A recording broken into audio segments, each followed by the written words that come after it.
Fellow Toastmasters, ladies and gentlemen, public speaking always tops the list of our greatest fears. It usually ranks above fear of dying. I find that very curious. If given an option, jump off this cliff or stand up in front of these people and speak, most would rather jump off the cliff. Well, fear can kill, and I, for one, don't want to go this way. I always remember what my grandpa used to say about having lived so long. He made it into his mid-90s. He'd say, well, if you wake up in the morning and you look around and you realize you're still alive, avoid doing anything that day that might kill you. Well, fear of public speaking is a powerful fear. So what do we do about it? Why, we join Toastmasters. And Toastmasters tells us to simply break the ice. Be organized. Get to the point. Say it just so. Manage your body language and your vocal variety. Research your topic. Use the best visual aids.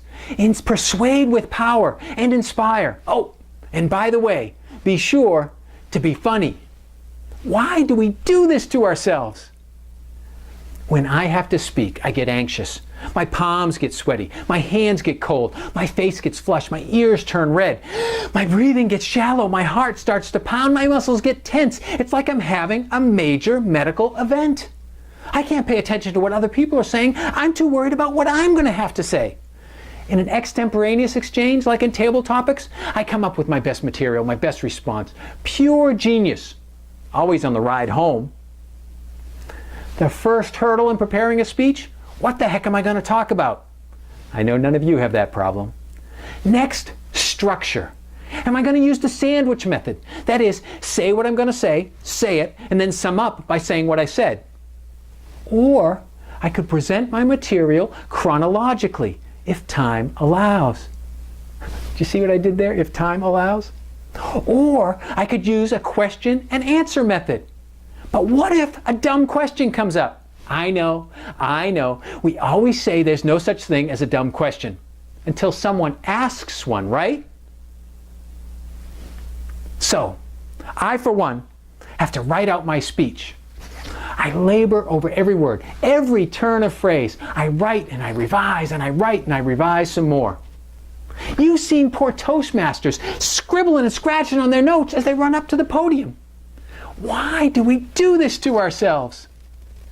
Well, all that work writing out a speech, it's so good, so captivating, so compelling, at least I think so, that I have to say every word exactly as written. And you know what that means? Endless hours of memorization and practice. Oh, and we at Toastmasters, we're not anxious enough, so Toastmasters assigns us a grammarian, somebody to monitor our word choice, and an evaluator. Now, I don't know about you, but an evaluator to me sounds an awful lot like a judge. Wouldn't it be simpler if we wanted to be judged, just to invite our parents over for a visit? Oh, and as if to ratchet up the tension one more notch, Toastmasters assigns a timer, someone with a stopwatch and a red light. Why do we do this to ourselves? So, I rehearse and I rehearse and I practice and I practice. And I get up there all anxious and I look out at all those faces, and out of the corner of my eye, I spot that timer with the stopwatch and the red light.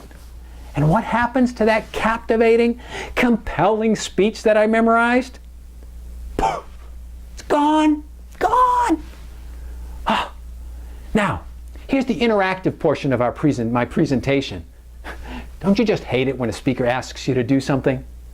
But this is easy. You can do this one. Pretend with me. Pretend for just a minute that you're a member of a Toastmasters audience. I told you it would be easy.